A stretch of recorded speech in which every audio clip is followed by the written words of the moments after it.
Kadın cinayetleri önlenmelidir. Bugün 8 Mart Dünya Kadınlar Günü.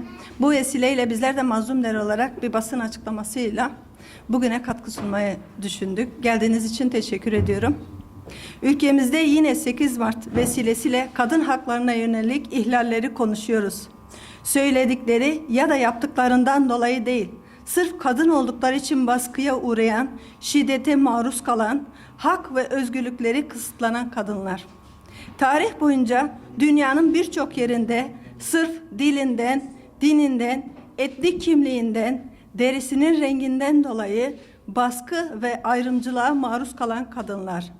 Berdel, borca karşılık, başlık parası, cinsel istismar, gözaltında işkence, siyasal temsilsizlik, din özgürlüğü, ifade özgürlüğü, öğrenim özgürlüğü, kişilik haklarını çiğneme, ayrımcılığa uğrayan kadınlar. Erkek egemen bakış açısı ve zorunlu göç gibi nedenlerle mağdur edilmiş kadınlar. Cinayetleri adı altında zorla intihara sürüklenen ve yaşam hakkı ellerinden alınan kadınlar. Sahada emek sarf eden ancak temsil yetkisine sahip olmayan, görülmeyen, başı örtülü, başı açık kadınlar. Her 4 kadından birinin fiziksel, ekonomik, ruhsal ve sosyal cinsel şiddete mağdur kalan kadınlar. Resmi kayıtlara göre kadın cinayetleri sayısı son 7 yılda %1400 artmıştır. Son günlerde artan kadın cinayetleri toplumda kaygı ve endişeyle takip edilmektedir. Ancak ne yasal yaptırımlar ne de güvenlik önlemleri yeterli olmadığı da ortada bir gerçektir. Her yaş grubunda çalışan ya da çalışmayan, yaşları 14 ve 60'lara kadar varan kadınların şiddete uğrama, öldürülme sınırı dahi yoktur.